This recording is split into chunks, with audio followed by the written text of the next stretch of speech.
Hello students. तो चलिए हम हमारा नेक्स्ट टॉपिक स्टार्ट करते हैं। लास्ट टाइम हमने न्यूक्लियोफिलिक सब्स्टिट्यूशन रिएक्शन देखा था हेलोरेंस के। अब हम स्टार्ट करेंगे electrophilic substitution reaction. Okay, let's give the heading electrophilic substitution reaction. Electrophilic substitution reaction बेटा नोट्स बनाते चलेंगे, साथ ही साथ मैं एक्सप्लेन भी करूंगा। ठीक है, इलेक्ट्रोफिलिक सब्स्टिट्यूशन रिएक्शन। अभी लग रहा होगा सर बहुत टाइम पास करा रहे हैं, बट ऐसा नहीं है। नोट्स आपको काफी हेल्पफुल रहेगा। बाद में इसकी आपको अहमियत समझ में आएगी बेटा, वैल्यू इसकी बाद में आप समझोगे। नोट्स ही आपको बाद में बहुत ज्यादा हेल्प करेगी, है ना, आपकी स्टडी में। तो सबसे पहले यहाँ पर नोट डालेंगे इलेक्ट्रोफिलिक सब्स्टिट्यूशन रिएक्शन के लिए कि हेलो एरेंस यूजुअली या जनरली बोल सकते हो undergo for electrophilic substitution reaction. ठीक है, आज ये जनरली क्या शो करता है, इलेक्ट्रोफिलिक सब्स्टिट्यूशन रिएक्शन शो करता है। ठीक है, जनरली क्या करता है बेटा, इलेक्ट्रोफिलिक सब्स्टिट्यूशन रिएक्शन शो करता है। सेकंड इंपॉर्टेंट पॉइंट, ठीक है, मतलब कि दो हमने इसके पहले क्या देखा, न्यूक्लियोफिलिक सब्स्टिट्यूशन रिएक्शन, लेकिन वो आसानी से नहीं रिएक्शन करते। न्यूक्लियोफिलिक के लिए आसानी से नहीं जाता, लेकिन इलेक्ट्रोफिलिक के लिए आसानी से जाता है।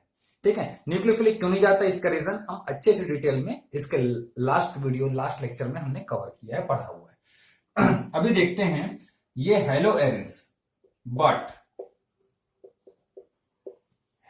एरिन्स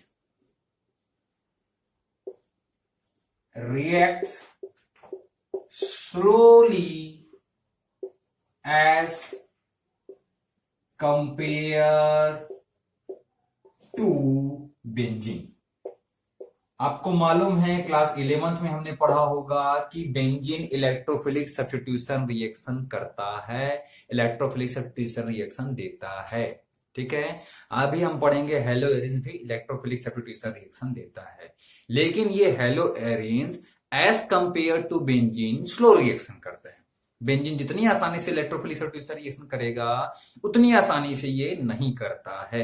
ठीक, करता है, आसानी से करता है as compared to nucleophilic. Electrophilic आसानी से होगा, ठीक है, लेकिन यहां पर हम अगर बात करें बेंजीन के साथ कंपेयर करें, तो बेंजीन के कंपैरिजन में ये आसानी से रिएक्शन नहीं करते, मतलब रिएक्शन करते हैं, स्लो रिएक्शन होता है। अब स्लो रिएक्शन क्यों होता है वो देखते हैं। ठीक है, रीजन, इस पॉइंट का रीजन। अब यहां पर दो फैक्टर है, रीजन को अच्छे से दो फैक्टर के उसमें समझेंगे। रेजोनेंस भी होता है, ठीक है, रेजोनेंस होता है कि नहीं होता, हेलो एरिन्स में होता है, बिल्कुल होता है, लास्ट रिएक्शन में देखे हैं। ठीक है, ये हमारा बेंजीन रिंग है, ठीक है, ये क्लोरीन है, यहां पर lone pair of electron, sorry lone pair नहीं, इसके जो वैलेंस शेल के इलेक्ट्रॉन है वो किसमें आते हैं, रेजोनेंस में पार्टिसिपेट करते हैं, और ये शिफ्ट हो जाते हैं, माइग्रेट हो जाते हैं किसकी तरफ, इलेक्ट्रॉन की, सॉरी रिंग की तरफ, और तब ये इलेक्ट्रॉन शिफ्ट हो जाएगा इसकी तरफ। तो यहां पर क्या हो जाएगा बेटा, जरा देखो, यहां पर आ जाएगा डबल बॉन्ड। मेरे को मालूम है आप पहले बना चुके हो, बट फिर भी एक बार देख लीजिए, हो सकता है कुछ लोग लेक्चर नहीं देख पाए हो, इसको ये इंपॉर्टेंट ज्यादा लगा हो तो इसको कवर कर रहे होगे, इसलिए एक रिवीजन ले लेते हैं। जब ये इलेक्ट्रॉन माइग्रेट होगा यहाँ पर, तो माइनस चार्ज आ जाएगा, ये दोनों बॉन्ड सेम रहेगा। बेटा थोड़ा स्पीड से बता रहा हूं, अगर इसको और अच्छे से जानना है तो पिछला लेक्चर देखेंगे। ठीक है, ये यहाँ माइग्रेट किया तो फिर ये यहाँ चला जाएगा, तो जब ये वहां चला जाएगा तो यहाँ पे क्या आ जाएगा बेटा, यहाँ पे माइनस चार्ज आ जाएगा, और यहाँ पर ये बॉन्ड सेम रहेगा, और ये Cl प्लस फॉर्म के साथ में। ठीक है, सारे में सब में इलेक्ट्रॉन है, इलेक्ट्रॉन ध्यान रखेंगे। ठीक है, ये इलेक्ट्रॉन यहां आ गया, ये इलेक्ट्रॉन यहां आ गया, ठीक है, कुछ गड़बड़ हुआ है, ये इलेक्ट्रॉन यहां आया माइनस फॉर्म, तो ये अच्छा ये नहीं बना, ये इलेक्ट्रॉन यहाँ आया, बॉन्ड बना। ठीक है, अब ये यहां माइग्रेट करेगा तो ये इलेक्ट्रॉन यहां आ जाएगा। ठीक है, जरा देखेंगे तो फिर क्या मिल जाएगा आपको, यहाँ पर इलेक्ट्रॉन आ जाएगा, और ये double bond Cl plus charge with two pairs of electron, ये बॉन्ड एज इट इज, और ये इलेक्ट्रॉन गया यहाँ पर, नया बॉन्ड बनाया। सिमिलरली अब इसके आगे क्या होगा बेटा, ये इलेक्ट्रॉन जाएगा यहाँ पर, तो ये Cl को वापस ये बॉन्ड मिल जाएगा, तो ये इलेक्ट्रॉन चला गया यहां पर तो बॉन्ड बन गया, ये बॉन्ड एज इट इज, ये Cl का एक इलेक्ट्रॉन चला गया उसके पास में और इसका चार्ज हो गया खत्म। ठीक है, तो ये रेजोनेंस के फॉर्म पे रहता है। कौन रेजोनेंस इफेक्ट है किसमें, हेलोरेंस में। ये तो फर्स्ट इफेक्ट है जिसमें ऑर्थो पे माइनस चार्ज, ऑर्थो पे माइनस चार्ज और पैरा पे माइनस चार्ज होता है। ये ऑर्थो पोजीशन पे माइनस चार्ज और पैरा पोजीशन पे माइनस चार्ज आता है। ये फर्स्ट इफेक्ट है। एक और इफेक्ट यहां पे काम कर सकता है, वो इफेक्ट काम कर सकता है इंडक्टिव इफेक्ट। इंडक्टिव इफेक्ट काम करेगा तो देखो क्या होगा। ठीक है, क्लोरीन होता है, ये आपका कोई हेलोरेंस है, क्लोरोबेंजीन। क्लोरोबेंजीन का मैं स्ट्रक्चर कुछ ऐसे बनाया, यहां पर आप देख सकते हो कि क्लोरीन में क्या होता है, माइनस आई इफेक्ट होता है। हेलोजन एटम में क्या होता है, माइनस आई इफेक्ट होता है। तो माइनस आई इफेक्ट की वजह से ये रिंग के इलेक्ट्रॉन को अपनी तरफ खींचेंगे, है ना। रिंग के सारे इलेक्ट्रॉन क्लोरीन की तरफ जाएगा तो क्लोरीन में क्या आएगा, माइनस चार्ज आएगा पार्शियल, और रिंग में क्या आएगा, इधर आएगा पार्शियल पॉजिटिव चार्ज जनरेट होगा। समझते जाइएगा, ठीक है, ध्यान दीजिएगा। तो अब इलेक्ट्रोफिलिक सब्स्टिट्यूशन रिएक्शन हम पढ़ रहे हैं। इलेक्ट्रोफिलिक सब्स्टिट्यूशन रिएक्शन में इलेक्ट्रोफाइल अटैक करेगा। इलेक्ट्रोफाइल किसको बोलते हैं, जिसपे पॉजिटिव चार्ज होता है जो कि निगेटिव चार्ज को लाइक करता है। ठीक है, इलेक्ट्रोफाइल किसको बोलते हैं, जिसके पास पॉजिटिव चार्ज होता है और विच लाइक्स नेगेटिव चार्ज्ड स्पीसीज। अब ये नेगेटिव चार्ज स्पीसीज को लाइक करता है। ठीक है बेटा, तो अगर मान लो, सोच के लिखेंगे जरा, अगर मान लो कि रेजोनेंस इफेक्ट के अकॉर्डिंग सोचा जाए तो ये इलेक्ट्रोफाइल आसानी से यहां अटैक करेगा कि इस पे माइनस चार्ज आ रहा है, यस और नो। यहां माइनस चार्ज रिंग में माइनस चार्ज आ रहा है, तो इलेक्ट्रोफाइल रेजोनेंस इफेक्ट के अकॉर्डिंगली आसानी से रिएक्शन करेगा क्लोरोबेंजीन के केस में। ठीक है, लेकिन अगर इंडक्टिव इफेक्ट अगर काम किया तो इंडक्टिव इफेक्ट के हिसाब से अगर देखा जाए तो ये यहां पर इलेक्ट्रोफाइल इस पॉजिटिव रिंग पे अटैक नहीं कर पाएगा। ठीक है, अगर इसके हिसाब से सोचा जाए तो क्यों, क्योंकि यहां पार्शियल पॉजिटिव चार्ज और ये भी पॉजिटिव चार्ज, तो पॉजिटिव में रिपल्सन होगा। ठीक है बेटा, तो यहां पर ये प्रॉब्लम आएगा। तो अब ये प्रॉब्लम आता है क्यों, अब देखो, अब कहने का मतलब ये है रेजोनेंस इफेक्ट क्या कर रहा है, क्लोरोबेंजीन को विनर बना रहा है। बेंजीन में ऐसा कुछ केस नहीं होता। बेंजीन में माइनस चार्ज आता है क्या, बेंजीन के रेजोनेंस में माइनस चार्ज आता है, नहीं आता। सिर्फ इलेक्ट्रॉन वहां पर माइग्रेट होता है यहां से वहां। ठीक है, तो फिर वहां पर जो है क्लोरोबेंजीन के केस में अगर मान लो हम सोचे रेजोनेंस इफेक्ट के हिसाब से सोचे, अगर रेजोनेंस इफेक्ट बस काम करता तो क्लोरोबेंजीन ज्यादा आसानी से रिएक्शन करता एज कंपेयर टू बेंजीन। लेकिन होता क्या है, इंडक्टिव इफेक्ट भी यहां पर होता है जो कि इसको फेवर नहीं करता, किसका, क्लोरोबेंजीन के इलेक्ट्रोफिलिक सब्स्टिट्यूशन को फेवर नहीं करता। तो इसकी वजह से क्या है, ये इंडक्टिव इफेक्ट की वजह से ये हेलोएरिन्स में आसानी से रिएक्शन नहीं होता है। ठीक है, as compared to benzene, benzene में आसानी से होगा। क्यों, क्योंकि इंडक्टिव इफेक्ट ज्यादा स्ट्रॉन्गर इफेक्ट है रेजोनेंस इफेक्ट की कंपैरिजन में। Inductive effect is stronger effect than resonance. ठीक है, देन रेजोनेंस इफेक्ट के कंपैरिजन में, ये पॉइंट भी आप नोट कर लीजिएगा, नोट ये पॉइंट भी ध्यान दीजिएगा, इंडक्टिव इफेक्ट हमेशा स्ट्रॉन्गर इफेक्ट होता है as compared to resonance effect. इसलिए ये चीज ज्यादा काम कर जाता है और हेलोएरिन्स आसानी से रिएक्ट नहीं करेगा, और मतलब कि फास्ट रिएक्ट नहीं करेगा, स्लोली रिएक्शन करेगा। ठीक है, रीजन समझ में आया। रीजन इसके हैं effect, resonance effect, inductive effect dominate कर जाता है रेजोनेंस इफेक्ट पे और इसका रिएक्शन हो जाता है हेलोएरिन्स का स्लो। ठीक, समझ में आया, बढ़िया, ये नोट कर लीजिए बेटा। ठीक है, इंपॉर्टेंट पॉइंट नोट कीजिए। उसके बाद हम कुछ इलेक्ट्रोफिलिक सब्स्टिट्यूशन रिएक्शन देखते हैं।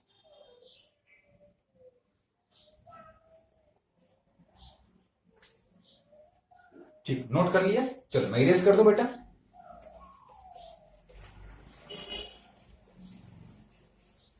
अब देखे जरा इलेक्ट्रोफिलिक सब्स्टिट्यूशन रिएक्शन कैसे होता है। इलेक्ट्रोफिलिक सब्स्टिट्यूशन रिएक्शन यहां पर कौन कौन से हैं, आप जो सुने हो क्लास 11th में, बताओ जरा, भूल गए होंगे तो जरा मैं रिवाइज करवा दूं। आपने सुना होगा हेलोजिनेशन भी होता है इलेक्ट्रोफिलिक, है ना, हेलोजिनेशन होता है। हेलोजिनेशन बेटा डिपेंड करता है ना किसका हेलोजिनेशन होता है। हेलोजिनेशन इलेक्ट्रोफिलिक भी है और न्यूक्लियोफिलिक नहीं, हाँ ठीक है, हेलोजिनेशन है आपका क्या, इलेक्ट्रोफिलिक। सेकंड आपने नाइट्रेशन सुना होगा, सुना है नाइट्रेशन, ये भी इलेक्ट्रोफिलिक होता है। थर्ड आपने सल्फोनेशन सुना होगा, सल्फोनेशन भी इलेक्ट्रोफिलिक होता है। इसके बाद फोर्थ आपने फ्रीडल क्राफ्ट रिएक्शन सुना है, जो कि हमने कवर किया भी है इसी साल इसी चैप्टर में, है ना, कुछ वीडियो पहले जब हम हेलो एल्केन पढ़ रहे थे, तो लास्ट में हेलो एल्केन के लास्ट में वीडियो में मैंने ये कवर करवाया था फ्रीडल क्राफ्ट रिएक्शन, उसमें मैकेनिज्म भी बताया था मैंने, ठीक है। But don't worry about that, okay. हम थोड़ा फास्ट पढ़ेंगे, है ना, लेकिन मैकेनिज्म आज भी पढ़ेंगे, ठीक है। आप फास्ट इसलिए पढ़ेंगे क्योंकि अगर आप कंटिन्यूएशन ऑर्डर में अगर देखते हुए वीडियो आ रहे हो तो आपको चीजें समझ में आने लगी होंगी, ठीक है। तो हेलोजिनेशन से स्टार्ट करते हैं। हेलोजिनेशन क्या होता है बताओ। अब यहां पर इलेक्ट्रोफिलिक सब्स्टिट्यूशन रिएक्शन है, ये क्लोरोबेंजीन है, क्लोरोबेंजीन हमने लिया, ठीक है, ये क्लोरोबेंजीन। अब इसका रिएक्शन मैं करवाता हूं Cl2 के साथ में FeCl3 के प्रेजेंस में, जो कि होना चाहिए एनहाइड्रस, ठीक है। इलेक्ट्रोफिलिक सब्स्टिट्यूशन रिएक्शन में आपको लुईस एसिड चाहिए, आपको मालूम है ना, क्यों, क्योंकि ये हेलोजन कैरियर की जैसा काम करता है, ठीक है। Lewis acid acts as halogen carrier, लिख लीजिए, हेलोजन कैरियर पहले ही बताया था, लिख लीजिए, ठीक है। और क्या था पॉइंट कि ये लुईस एसिड जो है, लुईस एसिड हेल्प्स, क्या करता है ये, हेल्प्स टू जनरेट और फॉर्म इलेक्ट्रोफाइल, ठीक है बेटा, इलेक्ट्रोफाइल बनाने के काम पे ये हेल्प करता है, ठीक है। कैसे हेल्प करेगा देखेंगे। अब ये क्लोरीन क्या करेगा, यहां से हाइड्रोजन को रिप्लेस कर सकता है ऑर्थो पोजीशन से, और रिप्लेस कर सकता है पैरा पोजीशन से। तो यहां पर दो टाइप के प्रोडक्ट पॉसिबल हैं। एक तो पॉसिबिलिटी क्या है, यहां से सब्सटेंस, यहां से अगर वो हाइड्रोजन को रिमूव कर दे, यहां से Cl+ जाएगा और H+ को रिमूव करेगा, ठीक है। तो H+ को रिमूव करेगा तो यहाँ एक क्लोरीन बच जाएगा, दो क्लोरीन है, Cl+ गया मतलब बिना इलेक्ट्रॉन के गया, ठीक है। H+ को रिमूव किया तो फिर ये Cl बच गया, Cl-, ये Cl- H+ के साथ क्या बना लेगा, HCl बना लेगा, ठीक है। तो यहाँ पर HCl बनता है एज अ साइड प्रोडक्ट, और यहाँ पर दो प्रोडक्ट बनेंगे, एक तो बन जाएगा ऑर्थो डाइक्लोरोबेंजीन, ठीक है, ऑर्थो डाइक्लोरोबेंजीन। ऑर्थो डाइक्लोरोबेंजीन कैसे बनेगा, यहां का Cl+ यहां से हाइड्रोजन को रिमूव करेगा, और दूसरा वो पैरा से भी कर सकता है, ठीक है, पैरा से भी रिमूव कर सकता है, ठीक है। ये समझाने के लिए एक्सप्लेन किया हूं। तो पैरा से जब करेगा तो क्या हो जाएगा बताओ जरा, पैरा क्लोरोबेंजीन बनेगा बेटा। तो मैं यहाँ पे लिख लेता हूं, और क्या बन सकता है, यहाँ पर पैरा क्लोरोबेंजीन बनेगा, ऐसा, ठीक है। तो एक बन सकता है ऑर्थो डाइक्लोरोबेंजीन, और सेकंड बन सकता है पैरा डाइक्लोरोबेंजीन। अब बताओ कौन ज्यादा बनेगा, तो यहाँ पर पैरा डेरिवेटिव ज्यादा बनता है, मेजर बनता है। रीजन आपको मालूम है, क्योंकि ये होता है सिमेट्रिकल, ये सिमेट्रिकल होता है, या आप ये बोलो स्टेरिक क्राउडिंग यहाँ पर कम होता है, पास में है क्राउडिंग थोड़ा ज्यादा होगा। यहाँ पर भी इलेक्ट्रॉन के पेयर्स हैं, यहाँ पर भी इलेक्ट्रॉन के पेयर से इलेक्ट्रॉन पे इलेक्ट्रॉन पेयर जब पास में होंगे तो रिपल्सन हो सकता है, और दूर में होंगे तो रिपल्सन नहीं होगा। तो ये ज्यादा स्टेबल प्रोडक्ट है, इसलिए ये मेजर क्वांटिटी में बनता है, ये कम स्टेबल प्रोडक्ट है, इसलिए माइनर क्वांटिटी में बनता है। मेटा क्यों नहीं बनता, मेटा क्यों नहीं बनता, ध्यान देंगे। अभी रेजोनेटिंग स्ट्रक्चर मैंने बनाया था, रेजोनेटिंग स्ट्रक्चर में आप ध्यान दिए होंगे, जब क्लोरीन में यहाँ पॉजिटिव चार्ज आता है तब माइनस चार्ज यहां पर जनरेट होता है, यहां पर जनरेट होता है, यहां पर जनरेट होता है, बट मेटा पे जनरेट नहीं होता। अगर आपको नहीं समझ में आ रहा है तो प्लीज, अभी थोड़ी देर पहले मैंने लिखा था, है ना, आप अगर नोट नहीं बनाया तो रिवाइंड कीजिए और चेक कीजिए, यहां माइनस चार्ज बनता है, यहां माइनस चार्ज बनता है, यहां माइनस चार्ज बनता है। तो अब ये E+ या तो यहां अटैक करेगा, या तो यहां अटैक करेगा, या तो यहां अटैक करेगा। तो ये दोनों ऑर्थो पोजीशन, ये पैरा पोजीशन, बट यहां वो अटैक नहीं करेगा। भाई नेगेटिव चार्ज जो है, पॉजिटिव चार्ज नेगेटिव चार्ज को लाइक करता है, ये तो न्यूट्रल एरिया है, तो यहां पर वो क्यों अटैक करेगा, नहीं करेगा, ठीक है।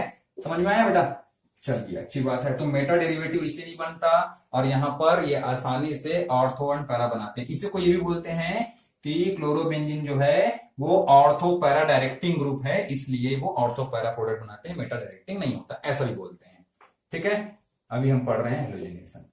ठीक है, लिविस एसिड क्या करेगा, चलो मैग्नीशियम में आए। Lewis acid as a halogen carrier, और लिविस एसिड जो है जनरेट करता है इलेक्ट्रोफाइल। तो देखो कैसे जनरेट करता है। अब मैग्नीशियम में आते हैं, जनरेट कैसे करेगा देखिएगा। स्टेप सेम है। सबसे पहला है जनरेशन ऑफ इलेक्ट्रोफाइल। ठीक है, generation of electrophile, electrophile generate करना। कैसे जनरेट होगा देखो, यहां पर यह है क्लोरीन मॉलिक्यूल और यह है FeCl3। FeCl3 को मैं ऐसे बना लेता हूं। ठीक है, FeCl3 में होता क्या है बेटा, यहाँ आयरन के पास एम्प्टी ऑर्बिटल होता है, इलेक्ट्रॉन पेयर को एक्सेप्ट कर सकता है। तो ये क्लोरीन को इसके इलेक्ट्रॉन पेयर के साथ एक्सेप्ट कर लेता है एक क्लोरीन को। तो ये क्लोरीन जब यहां पर चला जाएगा तो क्या बन जाएगा, FeCl4 माइनस बन जाएगा, ऐसा माइनस बन जाएगा। या इसको जनरली ऐसा बॉन्ड के फॉर्म पे तो नहीं लिखते हैं, तो आप ऐसे लिख लो FeCl4, क्योंकि ये क्या है, और यहां पर आ जाएगा माइनस चार्ज। ठीक है, क्योंकि आयनिक है, आयनिक प्रोडक्ट है। ठीक है, अब यहां से गया एक, अब क्लोरीन तो चला गया इलेक्ट्रॉन के साथ में, तो ये क्लोरीन जो बच गया इसमें क्या आ जाएगा, पॉजिटिव चार्ज आ जाएगा, और इसी को क्या बोलते हैं बेटा, हम इलेक्ट्रोफाइल बोलते हैं। अब ये इलेक्ट्रोफाइल क्या करेगा, अटैक करेगा। कहां करेगा अटैक, ऑर्थो पोजीशन पे करेगा अटैक, या तो पैरा पोजीशन पे करेगा। मैं ऑर्थो का आपको स्ट्रक्चर बता देता हूं, ऑर्थो का फॉर्मेशन। पैरा से भी बना सकते हो, एक ही मतलब है। ठीक है, मैं एक मैकेनिज्म बताता हूं, है ना, बाकी तो अंडरस्टूड है बेटा। अगर मान लो ऑर्थो से करते हैं, सेकंड क्या हो जाएगा, अटैक ऑफ इलेक्ट्रोफाइल E+। ठीक है, अब इलेक्ट्रोफाइल अटैक करेगा, तो चलो बेटा अटैक करेगा तो क्या होगा, कैसे अटैक करेगा, ये क्लोरीन है। ठीक है, ये E+ है, ये अटैक किया इस पे, तो यहां का इलेक्ट्रॉन चला जाएगा किसके पास, इलेक्ट्रॉन सॉरी Cl+ के पास।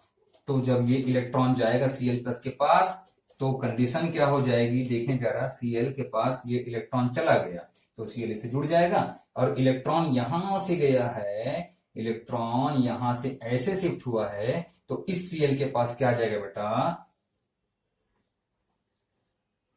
इस Cl के पास क्या आ जाएगा, पॉजिटिव चार्ज आ जाएगा। ठीक है, इलेक्ट्रॉन गया ऐसे, Cl से जुड़ गया, तो इसके पास क्या आ जाएगा, पॉजिटिव चार्ज आ जाएगा। ये आपका इलेक्ट्रॉन है और ये इलेक्ट्रॉन है। अब ये क्या करेगा, अपने नेबरिंग कार्बन से, अब इसमें का प्लस चार्ज है तो प्लस चार्ज खत्म होना चाहेगा। प्लस चार्ज खत्म कैसे होगा, कौन सा नेक्स्ट पाई बॉन्ड पास में, ये वाला पाई बॉन्ड पास में है, तो इलेक्ट्रॉन की तरफ अपनी तरफ खींचेगा। तो जब अपनी तरफ खींचेगा तो क्या मिलेगा आपको, देखो जरा क्या मिल सकता है बेटा, यहाँ पर आपको, यहाँ पर ये बॉन्ड आ जाएगा, यहाँ पे ये बॉन्ड यहाँ पे चला गया, और ये बॉन्ड में कोई चेंजेस नहीं आएगा। ठीक है, और इसके साथ ये Cl लगा हुआ है, और यहाँ पे ये Cl लगा हुआ है। अब ये बॉन्ड गया यहाँ पर, तो इस यहाँ पर की वैलेंसी जो है, यहाँ का इलेक्ट्रॉन चला गया। ठीक है, समझ में आ रहा है, यहाँ का इलेक्ट्रॉन चला गया, तो इसके पास क्या आ जाएगा, पॉजिटिव चार्ज आ जाएगा। अब ये इलेक्ट्रॉन को यहां से खींचेगा। ठीक है, जब इलेक्ट्रॉन यहां से आ जाएगा तो आपको क्या मिल जाएगा, रेजोनेटिंग स्ट्रक्चर है, ये सब रेजोनेटिंग स्ट्रक्चर है यहाँ से। ठीक है, तो फिर यहां से आपको क्या मिल जाएगा बेटा, देखिए जरा, ये यहां पर आएगा तो यहां पर बॉन्ड मिल गया, और जब यहां से इलेक्ट्रॉन आया है तो यहां पर क्या आ जाएगा, पॉजिटिव चार्ज आ जाएगा, रहेगा यहाँ पर क्लोरीन और ये क्लोरीन। ठीक है, तो अब आगे क्या होगा बेटा, अब ये जो आपका पॉजिटिव चार्ज है वो क्या करेगा, यहां पर कुछ नहीं है तो क्या हाइड्रोजन है ना, बेंजीन में हर एक कार्बन के पास हाइड्रोजन है एक्सेप्ट दिस कार्बन। ठीक है, इसकी वैलेंसी फुल है, 1 2 3 4, यहां पर नहीं है हाइड्रोजन, बाकी सब जगह पे हाइड्रोजन है। अब ये क्या होगा, इस H को जब इलेक्ट्रॉन मिलने लगेगा, अब H को अगर इलेक्ट्रॉन मिल गया कहीं से, तो ये अपना इलेक्ट्रॉन दे देगा इस पॉजिटिव चार्ज को। तो H को इलेक्ट्रॉन कहां से मिलता है, ये FeCl4 माइनस इलेक्ट्रॉन मिल जाता है। कैसे मिलता है देखे जरा। ओके, अब इस क्या बोलेंगे, नेक्स्ट स्टेप को डीप्रोटोनेशन। डीप्रोटोनेशन मतलब यहां से प्रोटॉन बाहर आएगा। चलो देखो जरा, ये है आपका स्पीसीज, इंटरमीडिएट, यहां पर लगा है Cl, यहां पे लगा है H, और ये है यहां पर क्लोरीन, और कंडीशन क्या है, ये कुछ ऐसा है बॉन्ड, और यहाँ पे है प्लस चार्ज, है ना, ये मैंने बनाया as it is third step में, फर्स्ट स्टेप, ये सेकंड स्टेप, और ये थर्ड स्टेप। ठीक है, थर्ड स्टेप। अभी देखो यहां पर ये H जाएगा यहां पर। ठीक है, H जाएगा यहाँ पे, H का जो ये बॉन्ड है वो चला जाएगा यहाँ पे, क्यों, इसको न्यूट्रल बनाने के लिए। ठीक है, और बन जाएगा यहाँ पर पाई बॉन्ड। लेकिन ये कब बनेगा, जब FeCl4 जो है FeCl3 और ये एक रहा क्लोरीन, ये इलेक्ट्रॉन इस H को मिलेगा तब ये होगा। ठीक है, FeCl4 को मैं ऐसे लिख सकता हूं ना, FeCl3 और एक Cl यहां पे माइनस चार्ज है। ठीक है, अब ये इलेक्ट्रॉन किसके पास चला गया, H के पास चला गया इलेक्ट्रॉन, तो फिर ये बन जाएगा न्यूट्रल और मिल जाएगा HCl। समझिए जरा, ये FeCl3 हो जाएगा वापस, FeCl3 हो जाएगा ना वापस इस स्टेप के बाद। इस स्टेप के बाद ये Cl ने इलेक्ट्रॉन के साथ H के पास आ गया तो HCl बन गया, और ये FeCl3 न्यूट्रल हो गया क्योंकि इलेक्ट्रॉन चला गया है H के पास। अब H को इलेक्ट्रॉन यहां से मिल गया तो ये अपने इलेक्ट्रॉन को शिफ्ट कर देगा यहाँ पे, तो आपको यहां पर क्या मिल जाएगा बेटा, यहां पर आपको आसानी से क्लोरीन मिल जाएगा। H बाहर हो गया, यहां पर क्लोरीन ऑलरेडी अवेलेबल था और ये बॉन्ड शिफ्ट हो गया है यहां पर, तो डबल बॉन्ड बन गया, और ये बॉन्ड ऑलरेडी है, सॉरी ये बॉन्ड यहां से, ये बॉन्ड यहां से यहां शिफ्ट हो जाएगा। ठीक है, और ये बॉन्ड यहां से यहां शिफ्ट हो जाएगा। क्यों शिफ्ट हो जाएगा भाई, क्योंकि ये बॉन्ड यहां से यहां आ रहा है, दो पाई बॉन्ड कंटिन्यूअसली नहीं रहेगा। ठीक है, वैलेंसी के मेंटेन करने के लिए, तो यहां आ गया और ये यहां चला गया। तो इस प्रकार से आपको क्या मिल जाएगा, ऑर्थो डाइक्लोरोबेंजीन। इसका नाम क्या है बेटा, ऑर्थो डाइक्लोरोबेंजीन। ठीक है, अगर नहीं समझ में आया हो कोई स्टेप, एक बार रिवाइंड करके फिर से चेक कीजिएगा। ठीक है, अगर मान, और आज जब हम सब के पढ़ेंगे यहाँ पर मैकेनिज्म, तो आपको ये मैकेनिज्म लर्न हो जाएगा। ठीक है, मैकेनिज्म में कोई ज्यादा चेंजेस नहीं है। ठीक है, ये नोट कीजिएगा जरा, फिर नेक्स्ट रिएक्शन देखते हैं बेटा।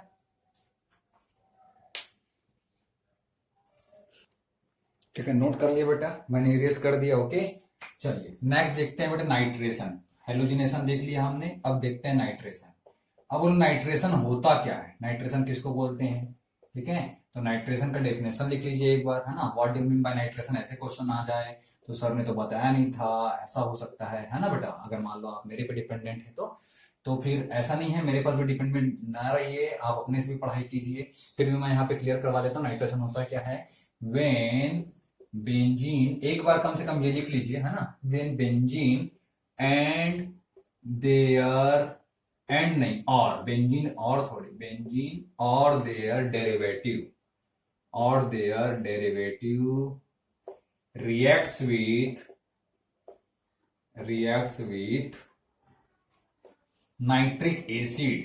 ठीक है, किससे करवाएंगे, नाइट्रिक एसिड से, in the presence of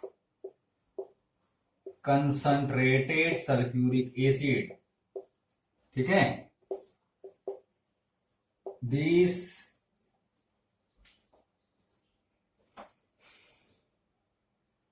to form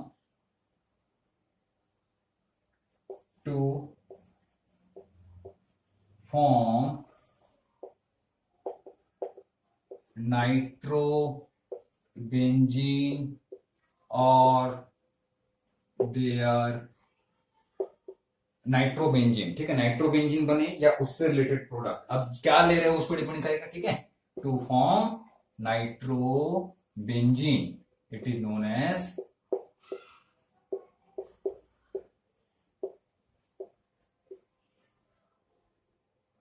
या आप लिख सकते हो नाइट्रोबेंजीन हमेशा नहीं बनेगा बेटा, नाइट्रो सब्स्टिट्यूटेड प्रोडक्ट लिखो, nitro substituted product, it is known as nitration. Nitration वैसे आप ऐसे बोल दो, व्हेन द बेंजीन और their derivative reacts with nitric acid in the presence of concentrated sulphuric acid, क्या बनेगा वो छटा दो, ये इतना, it is known as nitration, ऐसा भी बोल सकते हो, कोई इशू नहीं। ठीक है, अगर डेफिनेशन पूछा तो। चलिए अभी देखते हैं, हम बेंजीन नहीं पढ़ रहे, हम क्या पढ़ रहे हैं, क्लोरोबेंजीन पढ़ रहे हैं। क्लोरोबेंजीन का भी नाइट्रेशन होता है, बेंजीन का भी नाइट्रेशन होता है, स्टार्टिंग में हम समझ चुके हैं। अब देखो नाइट्रेशन कैसे होता है, जैसे कि ये बेंजीन लिया हमने, सॉरी क्लोरोबेंजीन लिया, क्लोरोबेंजीन का जब रिएक्शन करवाएंगे किसके साथ में, HNO3 के साथ में करवाएंगे, और इसके लिए कंसंट्रेटेड सल्फ्यूरिक एसिड भी चाहिए। ठीक है, तब जब इसके प्रेजेंस में रिएक्शन होता है तो यहां से मिलता है नाइट्रो ग्रुप पॉजिटिव फॉर्म पे, ठीक है। नाइट्रोनियम आयन बोलते हैं इसको एक्चुअली। ये नाइट्रोनियम आयन यहां से H+ को रिप्लेस करेगा। कहां से रिप्लेस करेगा? ऑर्थो पोजीशन से। कहां से करेगा? ऑर्थो पोजीशन से रिप्लेस कर दिया, और यहां पर क्या आ गया? नाइट्रो आ गया। क्या सिर्फ ऑर्थो पोजीशन से करेगा? नहीं, यस, ये पैरा से भी कर सकता है। तो जब पैरा से भी करेगा तो क्या आ जाएगा बेटा? पैरा पे भी नाइट्रो ग्रुप आ जाएगा, और यहां पर क्लोरीन आपका ऑलरेडी अवेलेबल है। तो इसको आप क्या बोलोगे? ऑर्थो नाइट्रो क्लोरोबेंजीन, है ना। या आप ये बोल सकते हो 1 पे क्या जाएगा? क्लोरो, और 2 पे क्या जाएगा? नाइट्रो। तो 1 क्लोरो 2 नाइट्रो बेंजीन, और ये क्या हो जाएगा? पैरा नाइट्रो क्लोरो बेंजीन, ठीक है। अब इसका रिएक्शन मैकेनिज्म देखें जरा, रिएक्शन कैसे हुआ होगा, ठीक है। वही 3 स्टेप होगा बेटा। स्टेप्स के नेम्स लिखने जरूरी है क्या? स्टेप्स के नेम लिखना जरूरी अब नहीं है, आपको याद हो गया होगा अगर आप स्टार्टिंग से वीडियो देख रहे हैं तो, ठीक है। देखो फर्स्ट स्टेप क्या होगा? जनरेशन ऑफ इलेक्ट्रोफाइल, है ना। जनरेशन ऑफ या फॉर्मेशन ऑफ इलेक्ट्रोफाइल कैसे बनता है देखो जरा, है ना। सल्फ्यूरिक एसिड, आपको मालूम है सल्फ्यूरिक एसिड एक एसिड है, तो ये H+ दे सकता है, और अगर ये H+ देगा तो HSO4- में कन्वर्ट हो जाएगा। अब कैसे देता है वो देखें जरा, है ना। यहां पर ये भी चेक कर सकते हो। नाइट्रिक एसिड का बेटा स्ट्रक्चर अगर आप बनाओगे तो स्ट्रक्चर कैसा होता है? NO सिंगल बॉन्ड H, और इसके साथ में double bond oxygen, single bond oxygen. यहां पर नाइट्रोजन की वैलेंसी कम हो रही है, इलेक्ट्रॉन बॉन्ड ज्यादा है तो प्लस चार्ज, और ऑक्सीजन में यहां पर माइनस चार्ज, ऐसा होता है। 1 2 3 4 HNO3, ठीक है। और सल्फ्यूरिक एसिड की स्ट्रक्चर कैसे होता है? ये सल्फर डबल बॉन्ड ऑक्सीजन, है ना। मैं ऊपर वाले रेस कर दूं, है ना, मैं तो ये एक्सप्लेन कर ही रहा हूं आपको कैसे जनरेट होगा। देखें जरा, ये सल्फर, ठीक है, double bond oxygen, double bond oxygen, single bond oxygen H, single bond oxygen H, ये ऐसा रहता है, ठीक है बेटा। समझ में आ रहा है? चलो, ये कुछ ऐसा रहेगा सल्फ्यूरिक एसिड या नाइट्रिक एसिड। नाइट्रिक एसिड का आपको मालूम है सल्फ्यूरिक एसिड आसानी से H+ देता है, तो H+ कैसे देगा? देखो जरा, ये ऑक्सीजन के पास जो लोन पेयर ऑफ इलेक्ट्रॉन है, किसका? नाइट्रिक एसिड का, ये चला जाता है इस हाइड्रोजन के पास, ठीक है। तो हाइड्रोजन यहां से, अब हाइड्रोजन को तो इलेक्ट्रॉन मिल जा रहा है, तो ये ऑक्सीजन के बीच के इलेक्ट्रॉन को शिफ्ट कर देगा ऑक्सीजन के पास, ठीक है। और ये क्या बन जाएगा बेटा? SO4, ये SO पे माइनस आ जाएगा, तो मिलेगा क्या आपको? देखो जरा, यहां पर क्या मिल जाएगा आपको? नाइट्रोजन में ये सिंगल बॉन्ड ऑक्सीजन में प्लस चार्ज, माइनस चार्ज, और नाइट्रोजन में plus charge, double bond oxygen, और यहां पर ये ऑक्सीजन इलेक्ट्रॉन दिया इस H को, तो आकर के जुड़ गया हाइड्रोजन। ऑक्सीजन इलेक्ट्रॉन दिया इस H को, तो ये ऑक्सीजन से ये हाइड्रोजन आके जुड़ गया, और इसके साथ ये हाइड्रोजन ऑलरेडी लगा हुआ था। अब ऑक्सीजन से इलेक्ट्रॉन चला गया तो ऑक्सीजन में क्या आ जाएगा? प्लस चार्ज, ठीक है। और यहां पर मिल जाएगा, मैं इसको शॉर्ट में लिख दूं, SO4-, ऑक्सीजन में माइनस चार्ज, ये ऑक्सीजन यहां से चला गया, माइनस चार्ज। इस कंप्लीट स्पीसीज को थोड़ा सा स्पेस सेव करने के लिए मैंने बना दिया एक साथ HSO4- वेटिंग में, ठीक है।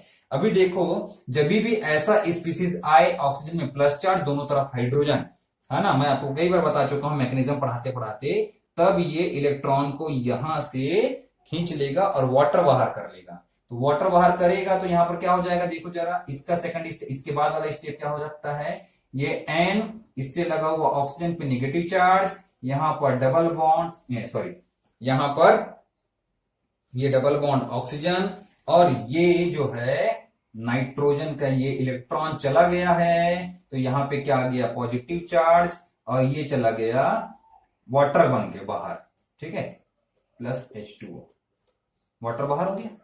अब देखो, ये पॉजिटिव जो आपको दिख रहा है, ये पॉजिटिव, ये नेगेटिव, ये इनके बीच का है। ये पॉजिटिव अभी जनरेट हुआ, ठीक है, ये पॉजिटिव अभी जनरेट हुआ, समझ में आ रहा है? तो ये बन गया नाइट्रोनियम आयन। इसको क्या बोलते हैं? नाइट्रोनियम आयन बोलते हैं। या आप यूं समझ लो, दो पॉजिटिव को, अब इसको क्या करने के लिए, दो पॉजिटिव क्या होने, दो पॉजिटिव क्या करेंगे? तो ये इलेक्ट्रॉन यहां शिफ्ट हो जाएगा, और यहां का ये पॉजिटिव डिसअपियर हो जाएगा। तो आपको ये, इसको आप ऐसे लिख सकते हो। अब इसको आप कैसे लिख सकते हो? यहां मैं लिख देता हूं, इसको आप कैसे लिख सकते हो? नाइट्रोजन ऑक्सीजन का इलेक्ट्रॉन चला गया नाइट्रोजन ऑक्सीजन के बीच में, तो ये डबल बॉन्ड बन गया, तो ऑक्सीजन का माइनस चार्ज खत्म हो जाएगा, और इसके साथ ऑलरेडी ये डबल बॉन्ड ऑक्सीजन था, और नाइट्रोजन में जो एक प्लस चार्ज है वो डिसअपियर हो गया, एक प्लस चार्ज रहेगा। तो इसको क्या बोलते हैं बेटा? Nitronium ion, nitronium ion. और यही क्या है यहाँ पर? इलेक्ट्रोफाइल। इलेक्ट्रोफाइल जनरेट हो गया। इलेक्ट्रोफाइल जनरेट करना ही आपको सीखना है, बाकी तो इजी है, बाकी सेम स्टेप है। ठीक है, कैसे हुआ देख सकते हो। ठीक है, ऑक्सीजन इलेक्ट्रॉन दिया, H प्लस को एक्सेप्ट किया, वाटर बन के बाहर निकला, तो N पे आ जाएगा प्लस चार्ज, और ये दो ऑक्सीजन, नाइट्रोनियम आयन। ठीक है, और वेटिंग में क्या है? HSO4 माइनस, यहां पर ध्यान दीजिएगा, ये अभी वेटिंग में है। ठीक है, और वाटर बाहर निकला। अब आगे आते हैं नेक्स्ट स्टेप पे। अभी किस पे अटैक करेगा? क्लोरोबेंजीन पर अटैक करेगा, सॉरी, ये क्लोरोबेंजीन पर अटैक करेगा। कैसे अटैक करेगा देखो जरा बेटा, ये सॉरी, है ना, मैं तो 2 मिनट की डिस्टर्ब कर रहा हूं आपको। ये मेजर बनता है पैरा वाला प्रोडक्ट, और ये बनता माइनर, ये आपको मालूम है। ठीक है, रीजन भी मालूम है, ये मैं इरेज कर देता हूं बेटा, आप नोट कर लीजिए प्लीज। ये ऊपर का जो रिएक्शन है वो नोट कर लीजिए, तो मैं मैकेनिज्म ऊपर बता देता हूँ। ठीक, 2 स्टेप नोट कर लिए, पॉज पर क्लिक करके नोट कर लिए। ठीक, चलिए अभी आगे कंटिन्यू करें।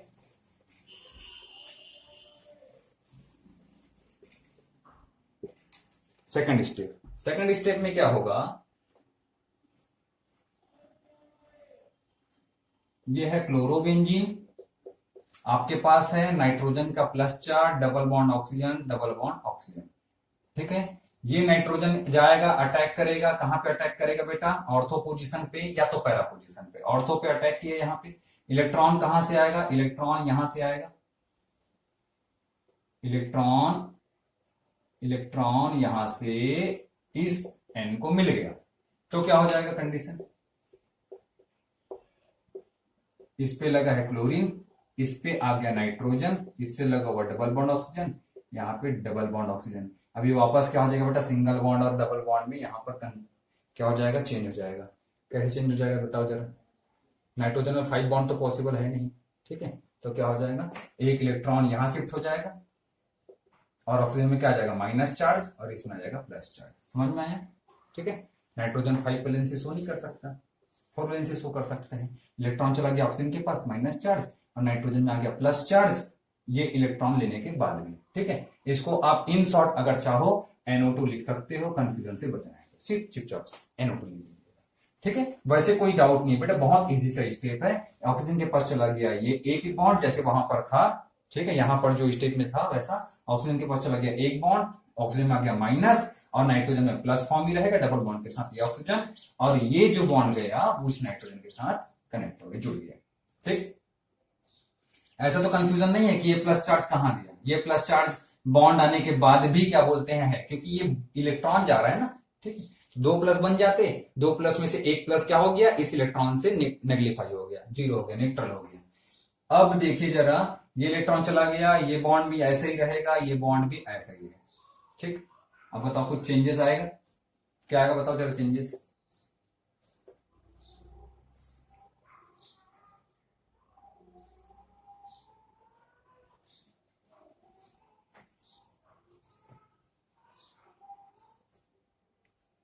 ओके, तो यहां पर ये इलेक्ट्रॉन गया, तो यहां पर क्या जाएगा बेटा? प्लस चार्ज जाएगा। ठीक है, ये इलेक्ट्रॉन यहां पर चला गया है, ये इलेक्ट्रॉन चला गया इस नाइट्रोजन के पास, तो यहां क्या जाएगा? Plus charge. ये प्लस चार्ज क्या करेगा? इसको खींचेगा। ठीक है, ये प्लस चार्ज क्या करेगा? ये प्लस चार्ज इस इलेक्ट्रॉन को खींचेगा, तो रिजोनेटिंग स्ट्रक्चर मिलेगा आपको। तो क्या मिलेगा देखो जरा, यहां पर आ जाएगा ये पॉजिटिव चार्ज, सॉरी ये आ गया यहां पर, तो ये बॉन्ड बन गया, ये पॉजिटिव चार्ज खत्म हो जाएगा, यहां पर आ जाएगा पॉजिटिव चार्ज, ये बॉन्ड एज इट इज, इससे लगा हुआ क्लोरीन, इससे लगा हुआ NO2 ग्रुप। ऐसा लिख सकते हो जो मैं आपको बता रहा था। ठीक है, अब इस पॉजिटिव चार्ज को ये पॉजिटिव चार्ज इस इलेक्ट्रॉन को खींचेगा, तो वो इलेक्ट्रॉन को खींचेगा, तो फिर क्या हो जाएगा बेटा? देखो जरा रेजोनेटिंग स्ट्रक्चर के अकॉर्डिंग, ये आपके पास ये क्लोरीन है ना, और ये इलेक्ट्रॉन को खींचा इधर, तो यहां पर आ गया बॉन्ड, यहां पे आ जाएगा पॉजिटिव चार्ज, और ये आपका बॉन्ड, प्रीवियस बॉन्ड, ये वाला बॉन्ड जिसमें कोई चेंजेस नहीं हुआ है, और इससे लगा हुआ ये NO2, और यहां पर आपको मालूम है हाइड्रोजन भी होगा। अब ये हाइड्रोजन के इलेक्ट्रॉन को कौन खींचेगा? ये हाइड्रोजन के इलेक्ट्रॉन को यहां पर जो पॉजिटिव चार्ज बैठा हुआ है वो खींचेगा। क्यों? अच्छा, खींचने का कंडीशन भी क्या है, कब खींचेगा ये? अगर इस H को कहीं से इलेक्ट्रॉन मिल जाए। ठीक है, तो नेक्स्ट स्टेप आता है हमारा थर्ड स्टेप। ये था फर्स्ट स्टेप, ये सेकंड स्टेप, और थर्ड स्टेप में क्या होगा? डीप्रोटोनेशन, जिसको हम बोलते हैं डीप्रोटोनेशन। स्टेप की नेम सेम है, ठीक है, डीप्रोटोनेशन जिसको हम बोलते हैं। अब यहाँ पर कंडीशन आप बना लीजिए बेटा। कंडीशन कुछ नहीं है, यहाँ पर NO2 लगा हुआ है, यहाँ पे क्लोरीन लगा हुआ है, यहाँ पॉजिटिव चार्ज बैठा है, यहाँ पर हाइड्रोजन वेट कर रहा है रिमूव होने के लिए, और ये जो है अब इसको इलेक्ट्रॉन कहां से मिलेगा? जो वेटिंग में है HSO4-। ये कैसे वेटिंग में था आपको मालूम है?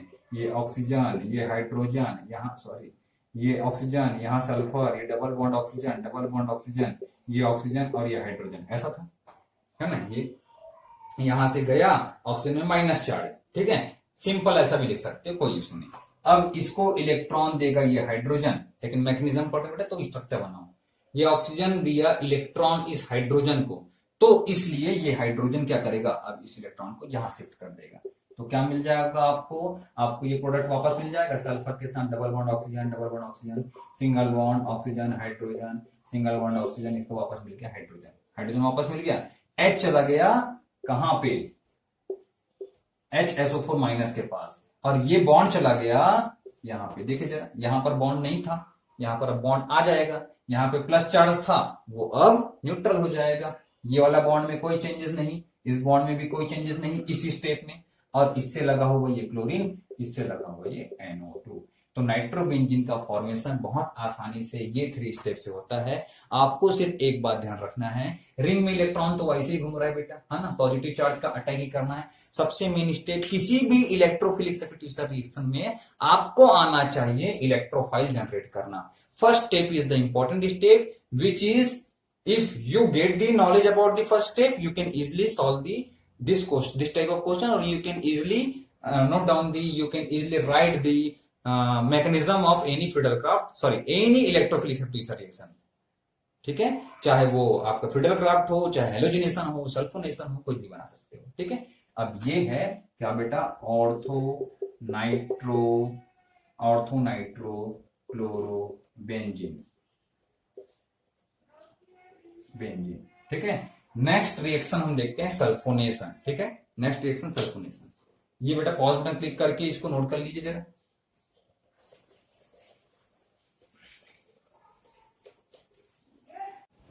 फिर बेटा तो नेक्स्ट रिएक्शन है हमारा नाइट्रेशन के बाद सल्फोनेशन।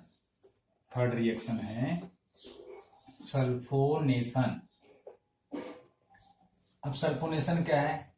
जब रिएक्शन किसके साथ हो? सल्फ्यूरिक एसिड के साथ हो। बेंजीन और उसके डेरिवेटिव के रिएक्शन जब सल्फोनिक एसिड के साथ हो तो हम उसको क्या बोलते हैं? सल्फोनेशन बोलते हैं। ठीक है, अब सल्फोनेशन किसको बोल रहे हैं? सल्फ्यूरिक एसिड के साथ रिएक्शन हो रहा है। यहां पर हम ले लिए क्लोरोबेंजीन। ठीक है, क्या ले लिए बेटा? यहाँ पे क्लोरोबेंजीन। इसका रिएक्शन आप करवा रहे हो कंसंट्रेटेड सल्फ्यूरिक एसिड के साथ में, तो यहां से एक्चुअली आता क्या है? SO3H पॉजिटिव फॉर्म पे यहां पर आएगा, सल्फर पे होगा पॉजिटिव चार्ज। ये सल्फर इलेक्ट्रॉन डोनेट करे, सॉरी इलेक्ट्रोफाइल होगा SO3H, सल्फोनिक ग्रुप यहां से H+ को रिमूव करेगा ऑर्थो पोजीशन से और पैरा पोजीशन से। ठीक है, तो ऑर्थो पोजीशन से करेगा तो फिर ऑर्थो पोजीशन में जाकर के ये ऐड हो जाएगा, और ये आपका क्लोरीन ऑलरेडी अपने पोजीशन पे है। ठीक है, सिमिलरली एक और प्रोडक्ट मिलेगा, जैसे कि आपको मालूम है, वो अगर मान लो इस पैरा पोजीशन से सब हाइड्रोजन को सब्स्टिट्यूट करे तो पैरा पोजीशन पे सल्फोनिक ग्रुप आ जाएगा, और ये है आपका बेंजीन रिंग विथ क्लोरीन। अब इसका नॉमेनक्लेचर कीजिए। नॉमेनक्लेचर में इसका नाम हो जाएगा बेटा 2-क्लोरोबेंजीन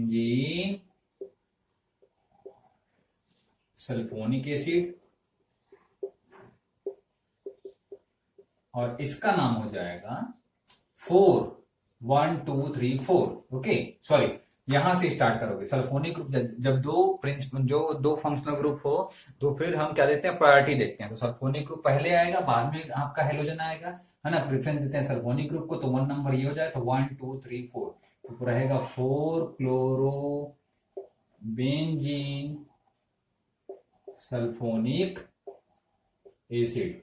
अब यहाँ पर पहला प्रोडक्ट कौन सा है, ये पहला प्रोडक्ट है, तो ये बनेगा मेजर क्वांटिटी में बेटा, और ये है ऑर्थो प्रोडक्ट, तो ये बनेगा माइनर क्वांटिटी में। ठीक है, अगर हम इसके मैकेनिज्म की बात करें तो बस वही बात है कि हमको क्या आना चाहिए, इलेक्ट्रोफाइल जनरेट करने आना चाहिए। तो मैकेनिज्म देखते हैं। फर्स्ट स्टेप, जनरेशन ऑफ या formation of electrophile, formation of electrophile easy हो गया होगा, है ना। अगर मान लो आपको समझ में आ गया है तो आप फॉरवर्ड कर करके देख सकते हो इसके बाद, है ना।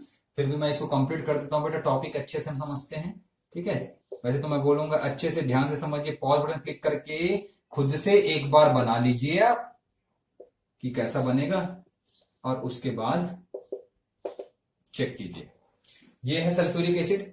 ठीक है, सल्फ्यूरिक एसिड कितने हैं, यहाँ पे कंसंट्रेटेड सल्फ्यूरिक एसिड है। ये हम यहाँ पर दो यूज होते हैं। सल्फ्यूरिक एसिड को मैं ऐसे बता सकता हूं, सल्फ्यूरिक एसिड के बारे में हम सबको मालूम है कि ये आसानी से H+ डोनेट करता है, और अगर ये H+ डोनेट कर देगा तो इसके बाद बचेगा HSO4-। ठीक है, तो देखते हैं ये H+ कैसे डोनेट करता है। अगर मान लो ये H+ डोनेट करेगा तो ये H+ डोनेट अभी किसको कर रहा है, सपोज कीजिए कि यहाँ पर हम ले लिए सल्फ्यूरिक एसिड के 2 मॉलिक्यूल। ठीक है, सल्फ्यूरिक एसिड के 2 मॉलिक्यूल्स ले लिए। अब ये वाला आपका ये सल्फ्यूरिक एसिड है जो कि H+ डोनेट कर रहा है, तो ये H+ डोनेट कर रहा है, तो ये H+ कैसे निकलेगा, जब ये H+ निकलेगा ये इलेक्ट्रॉन किसके पास चला जाएगा, इस ऑक्सीजन के पास चला जाएगा। ठीक है, तो इस H को निकालता कौन है, दूसरा सल्फ्यूरिक एसिड का मॉलिक्यूल। दूसरा सल्फ्यूरिक एसिड का मॉलिक्यूल अपने लोन पेयर ऑफ इलेक्ट्रॉन को दे देता है हाइड्रोजन को, तो ये आसानी से H+ दे दिया, और ये बच गया वो क्या, HSO4-। मतलब ये मैं जो यहाँ पर लिखा हूं ये वो स्पीसीज है, ये वो सल्फ्यूरिक एसिड है। ये H+ दिया, इस दूसरे सल्फ्यूरिक एसिड को दिया, और खुद क्या बन गया, HSO4- बन जाएगा। तो ये किस में कन्वर्ट हो जाएगा, देखिए जरा, ये हो जाएगा S double bond oxygen, double bond oxygen, single bond oxygen hydrogen. ये इतना स्पीसीज मैंने यहाँ पे नोट किया। ये यहाँ पर ऑक्सीजन, इससे लगा हुआ ये हाइड्रोजन, और इसने इलेक्ट्रॉन डोनेट किया इस हाइड्रोजन को, तो ये हाइड्रोजन आकर के लग गया इससे, और इस ऑक्सीजन में क्या आ जाएगा बेटा, प्लस चढ़ जाएगा। और अभी मैं थोड़ी देर पहले बताया था कि यहां पर जब ऐसा कुछ कंडीशन हो, ऑक्सीजन में प्लस चार्ज और लगा हुआ 2 हाइड्रोजन हो इससे, तो ये अपने नेबरिंग इलेक्ट्रॉन्स को खींच लेगा बॉन्डिंग पेयर वाले को, और वाटर रिमूव कर लेगा। तो वाटर रिमूव हो जाएगा यहाँ से -H2O, तो यहाँ पर आपको क्या मिल जाएगा बेटा, यहाँ पर ये sulphur, double bond oxygen, double bond oxygen इधर और है, ऑक्सीजन एंड हाइड्रोजन, और सल्फर से इलेक्ट्रॉन चला गया है, तो यहाँ पर सल्फर में क्या आ जाएगा, प्लस चार्ज आ जाएगा। तो ये हो गया HSO3+, है ना, या मैं इसको ऐसे भी लिख सकता हूं SO3H, और यहाँ सल्फर पे प्लस है। ठीक है, तो ये बन गया इलेक्ट्रोफाइल। इलेक्ट्रोफाइल जनरेशन आपको आना चाहिए, इसके बाद बाकी मैकेनिज्म सेम है। ठीक है, तो ये था फर्स्ट स्टेप जिसमें हमको इलेक्ट्रोफाइल जनरेट करना है। इलेक्ट्रोफाइल फॉर्मेशन हो गया। अब इसका अटैक किस पे होगा बेटा, रिंग पे होगा। ये क्लोरोबेंजीन है, क्लोरोबेंजीन पे रिंग पे अटैक करवाइए। ठीक है, चलिए इस स्टेप में सल्फोनेशन में एक बार पूरा और देख लेते हैं मैकेनिज्म, इसके बाद फ्रीडलक्राफ्ट के मैकेनिज्म को थोड़ा सा शॉर्ट कर लेंगे। ठीक है बेटा, अब ये SO3 जो H है, ये SO3H जिसमें सल्फर पॉजिटिव चार्ज है, इसको इलेक्ट्रॉन मिल जाएगा यहां से। ठीक है, और यहां पर क्लोरीन ऑलरेडी अवेलेबल है। तो अब देखो होगा क्या, ये क्लोरीन है, सॉरी यहां पर ये लगा क्लोरीन बेंजीन रिंग के साथ में, और ये इससे लग गया ये सल्फर, और इससे ये HO3H। तो जब ये इलेक्ट्रॉन इधर चला जाएगा तो इस क्लोरीन पे क्या आ जाएगा, यहाँ सॉरी इस कार्बन के पास क्या आ जाएगा, पॉजिटिव चार्ज। क्लोरीन पे यहाँ पर कार्बन पे क्या आ जाएगा, पॉजिटिव चार्ज। इलेक्ट्रॉन कुछ ऐसे शिफ्ट हुआ, तो इलेक्ट्रॉन यहां से चला गया, तो इस कार्बन के पास क्या आ जाएगा, प्लस चला जाएगा। ठीक है, बाकी यहाँ का डबल बॉन्ड में कोई चेंजेस नहीं, यहाँ के डबल बॉन्ड में भी कोई चेंजेस नहीं। अब अपने नेबरिंग से इलेक्ट्रॉन को खींचेगा, तो यहां से इलेक्ट्रॉन खींच लिया।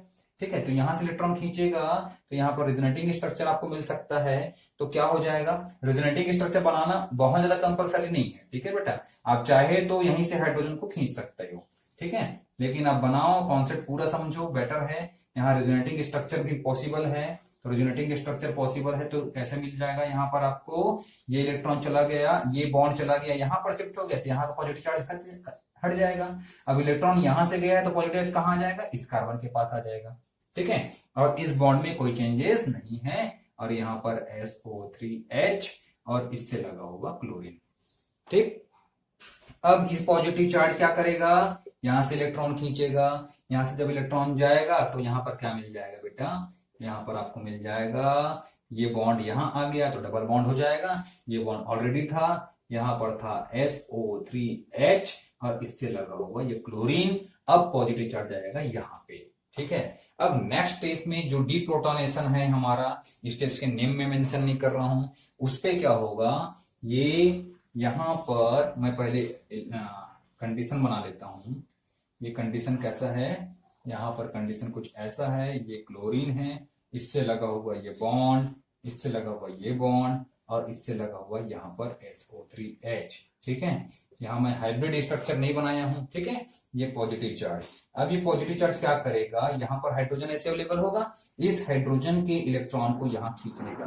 ठीक है, और ये हाइड्रोजन देने को रेडी भी हो जाएगा। क्यों देने को रेडी होगा, क्योंकि इसको इलेक्ट्रॉन मिल जाएगा कहां से बेटा, इसको मिल जाएगा इलेक्ट्रॉन फर्स्ट स्टेप में बचे हुए HSO4 से, मतलब कि यहां पर मैंने इसको एक्सप्लेन यहां पे किया है, ये हाइड्रोजन इधर चला गया, इस ऑक्सीजन के पास माइनस चार्ज जैसे बचा होगा। ठीक है, तो इस स्पीसीज को मैं बनाऊं तो कैसे बनेगा, ये हो गया प्लस O पे रहा माइनस चार्ज, इसको अपोजिट बनाओ, ये सल्फर और इससे लगे हुए दो oxygen, double bond oxygen, double bond oxygen, इससे लगा हुआ OH, O and then H। अब ये अपना इलेक्ट्रॉन देगा किसको, हाइड्रोजन को, तो हाइड्रोजन इलेक्ट्रॉन किधर शिफ्ट कर देगा, इस रिंग में वापस शिफ्ट कर देगा, तो आपको यहां पर मिल जाएगा सल्फोनिक एसिड, ये इलेक्ट्रॉन शिफ्ट कर दिया, ये बॉन्ड यहां पर आ गया, देखो ये बॉन्ड डबल बॉन्ड हो गया, और ये वाला बॉन्ड, और ये आपका प्रीवियस बॉन्ड, इससे लगा हुआ क्लोरीन और इससे लगा हुआ ये SO3H। तो ऐसे आपको क्लोरोबेंजीन सल्फोनिक एसिड मिल जाता है। ये क्या है, 2-क्लोरोबेंजीन सल्फोनिक एसिड। ठीक है, और रिएक्शन में एक सल्फ्यूरिक एसिड वापस मिल गया। अब देखो यहां पर हमने रिएक्शन को बैलेंस क्यों नहीं किया, यहां पर 2 टाइम सल्फ्यूरिक एसिड क्यों नहीं लिख रहे हैं, क्योंकि यहां पर 1 टाइम सल्फ्यूरिक एसिड जो है वापस रिगेन हो जा रहा है, तो एक ही बार का वो यूज होता है। ठीक है, तो ये सल्फ्यूरिक एसिड 2-क्लोरोबेंजीन सल्फोनिक एसिड मिलता है इलेक्ट्रोफिलिक सब्स्टिट्यूशन रिएक्शन से। ठीक है, तो ये मैकेनिज्म आप नोट कर लीजिए, काफी इजी है, आपको बस अपना फोकस कहां रखना है बेटा, फॉर्मेशन ऑफ इलेक्ट्रोफाइल पे। ठीक है, फिर उसके बाद फिर सारे रिएक्शन आसानी से बन जाएंगे। इसको मैं थोड़ा यहां लिख देता हूं, थोड़ा पास में -H2O। ठीक है, और ये है ऐसा फर्स्ट स्टेप, ये फर्स्ट स्टेप है, ये सेकंड स्टेप है, और ये जो है आपका थर्ड स्टेप है। नोट कीजिए बेटा। नेक्स्ट रिएक्शन है बेटा Friedel craft reaction. Friedel craft reaction देखिए,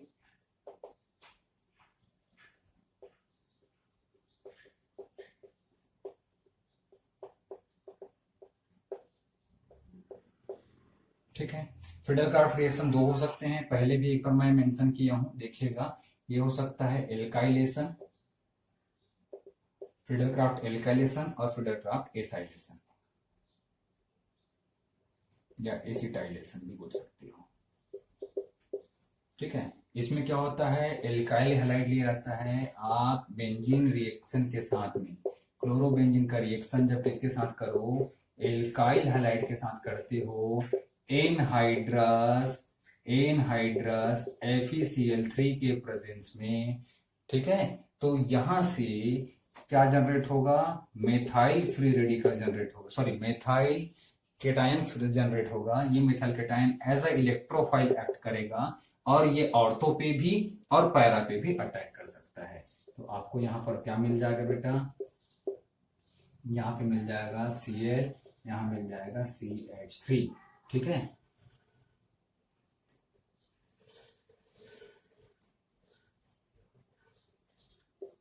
और क्या मिलेगा आपको यहां पर, और आपको मिल जाएगा यहां पर Cl और यहां पर CH3।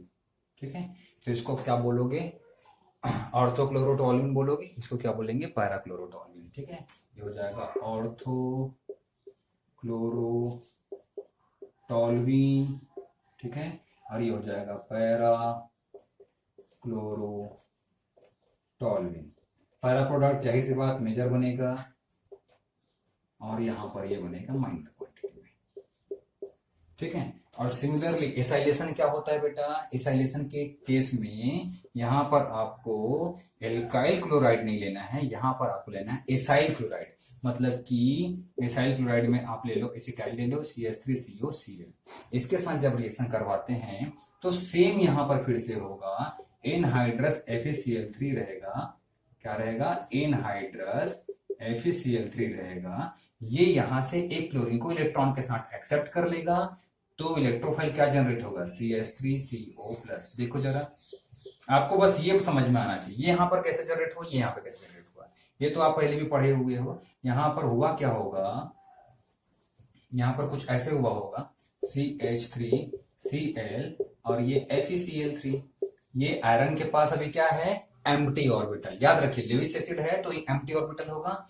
ये यहां से क्लोरीन को इलेक्ट्रॉन के साथ एक्सेप्ट कर लेगा, तो यहां पर ये क्या बन जाएगा, CH3+ और यहां पर बन जाएगा FeCl4, Fe में माइनस चार्ज, ठीक है। तो ये इलेक्ट्रोफाइल जनरेट हो गया। अब बाकी मैकेनिज्म सेम रहेगा आपका और ये प्रोडक्ट बन जाएगा। सिमिलरली यहां पर भी सेम चीज होता है, यहां पर ये जो CH3COCl है, इसमें इसका रिएक्शन जब करवाओगे, सॉरी ये जो है FeCl3 के साथ पहले रिएक्शन करेगा, तो FeCl3 फिर से लुईस एसिड है, तो यहां से क्लोरीन को अपने इलेक्ट्रॉन के साथ ले जा सकता है, तो क्लोरीन को इलेक्ट्रॉन के साथ अगर लेके जाएगा तो बनेगा CH3CO+ जो कि इलेक्ट्रोफाइल होगा, और साथ ही क्या बन जाएगा, यहां पर फिर से FeCl4- बन जाएगा।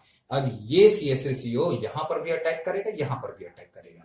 अगर मान लो वो यहां पर अटैक किया तो आपको क्या मिल जाएगा बेटा, यहाँ पर चेक करो, ये क्लोरो और यहाँ पर आ जाएगा COCH3, ठीक है। इसका क्या नाम हो जाएगा, 2-क्लोरो एसिटोफिनोन, ठीक है। और यहाँ पर एक और मिल जाएगा जिसको आप बोलोगे ये क्लोरीन, यहाँ पर COCH3। पैरा वाला ये है जो कि मेजर में बनेगा और ये माइनर में बनेगा, इसको क्या बोलेंगे, 2-क्लोरो एसिटोफिनोन, और इसको क्या बोलेंगे, 4 नंबर पे 4-क्लोरो एसिटोफिनोन।